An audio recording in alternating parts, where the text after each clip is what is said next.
This is Focus on Rapture. I'm your host, Colin Senyeribe. In today's episode, we're looking at understanding end-time prophecy. One of the challenges of this end time is the ability to understand prophetic declarations in the Bible and also to properly interpret prophetic occurrences, that things that are happening around us, fit them in properly into the prophetic framework. If you look at the chart on the screen, we're trying to depict the last 7 years of grace, because we're now in the dispensation of grace. There are 7 dispensations. The last one was dispensation of law. We're now in grace, and then the next one is dispensation of the kingdom. The church age, which started on the day of Pentecost, is part of the dispensation of grace. It will end with the rapture of the church. The age of grace will continue for another 7 years, during which time things will happen both in heaven and on earth as recorded in the prophetic word. So, the Olivet Discourse and the book of Revelation contain a very essential information about the end time. There are records in other parts of the Bible, in the book of Daniel, and Zechariah, in Joel, so many other places. But the statement made by our Lord in what I call the Olivet Discourse, which is very comprehensively recorded in Matthew chapter 24 and 25, form a very good source of information concerning this end time. Because the disciples of the Lord Jesus Christ asked the Lord 3 questions. If you look at, starting from verse 1, when they were at the temple, they showed him the temple, and he told them the temple was going to be pulled down, that the stones were even going to be destroyed and all that. And they were perplexed, because to them that place was the house of God, and then nobody can touch it. But so they asked him, when will these things be, and what will be the sign of your coming and of the end of the age? 3 very crucial questions. One thing you must understand is that the people who asked these questions were Jews. They understand the known word of God at that time. They memorized a lot of the scriptures, so they knew the prophecies of the Old Testament prophets, and they knew that the Messiah will come and establish his kingdom that will be perpetual, forever. They know what Isaiah said and all the other prophets. So they said, what will be the sign of your coming? Now, that question has nothing whatsoever to do with rapture, because they didn't know anything about church at that point in time. So they couldn't have imagined that there would be a rapture. Even in earlier, on 2 occasions, Jesus talked about the church, and he could see clearly that the disciples did not understand what he was talking about. In Matthew chapter 16, after Peter made a revelation that was given to him by God, Jesus said, yes, on this revelation, on you, Peter, the rock, I will build my church, and the gates of hell shall not prevail against it. Nobody asked him, what do you mean by church? They didn't, because they didn't want to be embarrassed. In John chapter 14, which was a clear statement concerning the church and what Jesus was going to do, he said, you believe in God, believe in me also. In my Father's house are many mansions. If it were not so, I would have told you, I go to prepare a place for you. And if I go to prepare a place, I will come to take you to myself, so that where I am, there will also be. And the way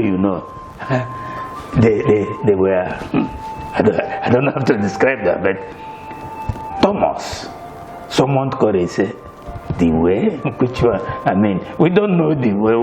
What are you really talking about? He said, I am the way, the truth, and the life. So what I'm trying to say is that on those occasions he mentioned the church, the disciples did not understand. These were Jews. And to confirm that, even after Jesus had gone to the cross, he died, he rose from the dead, and he was now about to round up the first coming assignment on the Sea of Tiberias, they still asked him in Acts chapter 1 verse 6, they say, now will you now at this time restore the kingdom to Israel? That is their mindset. With that, you will now understand what Jesus did when he answered the question up to verse 35. He talked about the fig tree. The Christians have nothing to do with the fig tree. It's a Jewish term and they relate to the Jews. He talked about the generation that will see these things. He talked about his word that will never fall to the ground. Everything will be fulfilled. And when he moved to verse 36, everything changed. What did he say in verse 36? Let me see. What does the Bible say? Verse 36, he said, but of that day and hour no one knows, not even the angels of heaven, but my Father only. That day and hour. About restoring the fallen tabernacle of Moses? Of course not. Of that day and hour. Because if you look at verse 29, where he said, after the tribulation of those days, there be signs in heaven, and then you will see the Son of Man coming in the clouds. All eyes will see him. That's what they know, they understand. But here Jesus is saying, of that day and hour no one knows except my Father in heaven. So you can see there are two separate things. From verse 36, Jesus began now to talk about preparations for the rapture of the church. He began to talk about the need for watchfulness, for preparedness. Say, be ye ready, because you don't know when I'm coming. He talked about faithfulness. You must be faithful to the end. You talked about fruitfulness. These things did not apply to the Jews who asked him the question. He was talking to them knowing that short time from that then they will become Christians and move into a new phase of life and a new phase of thinking and of doing things. From there to chapter 25, Jesus was talking about the rapture of the church and what will befall the church. Let me move on to, so if you understand that, a lot of the confusion we're having about, when will tribulation be, great tribulation, after the tribulation of those days, then confusion arising from failure to properly divide that prophetic declaration by our Lord. Let me also go to the book of Revelation. The book of Revelation is one book that is very easy to understand if you can afford the time, the energy and the resources required to study that book. Very interesting, very engaging. You see, the key to understanding the book of Revelation is verse 19. Verse 19 says, the things that are past, the things that are present, and the things that are future. Unless you understand that, it will be difficult to properly divide the book of Revelation. Let me show you how.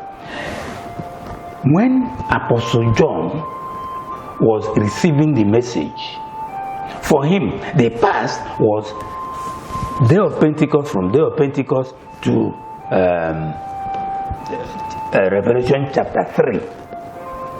That was his past. His present was chapter 4 to chapter 19 of book of Revelation, and his future was chapter 20 to chapter 22. If you put yourself, use that and understanding to read the book of Revelation, you miss it. Why? Because for you and me, the past was from day of Pentecost when the church started to Revelation chapter 1, because our present is Revelation chapters 2 and 3. That's where we are living right now. We are in 2 and 3 of the book of Revelation, and our future is Revelation chapter 4 to 22. Bear that in mind. Use that mindset to read the book of Revelation, and you see that you have a broader understanding. Key number 2. The book of Revelation is written in such a way that there are certain information that you cannot directly fit into the places they were put. They are called informational chapters. There are 7 chapters, chapter 7, 10 to 15, and 18. These are information that elaborate, that corroborate, that give more light on the prophetic statements that were made. You see, another thing to bear in mind is that chapter 6 to 11, if you read the book of Revelation from chapter 6 to 11, you have covered it all. Everything, except the bowl judgments. But if you now put 2 Bibles side by side and read 6 to 11 and then 12 to 19 side by side, you will now come to the conclusion that chapter 6 to 11, were repeated. It's a repeat in chapter 12 to 19. Chapters 12 to 19 is a repetition of chapter 6 to 11, except for the informational chapters. So the church is currently in Revelation chapter 2 and 3, and the next event, the next thing that will happen is movement to Revelation chapter 4. Revelation chapter 4 is, and Revelation chapter 5, they're actually together. It's those who put the Bible together, you put chapters and verses that separated it. But Revelation chapter 4 and 5 is like one statement, and it has to do with the lifting of the church from the earth to heaven, and then activities will start. Because it's important that the church will go to heaven before Jesus can begin the judgment of the world that the Father has committed into his hands. So with that, you'll be able now to understand some of the prophetic statements and then get clearance on issues that can really make it look like, it's difficult to understand the book of Revelation. There's nothing difficult about it. It's quite easy. And then we'll be able to let you know some of the events that will happen during this period in subsequent videos. Thank you for watching. Will you be ready when Jesus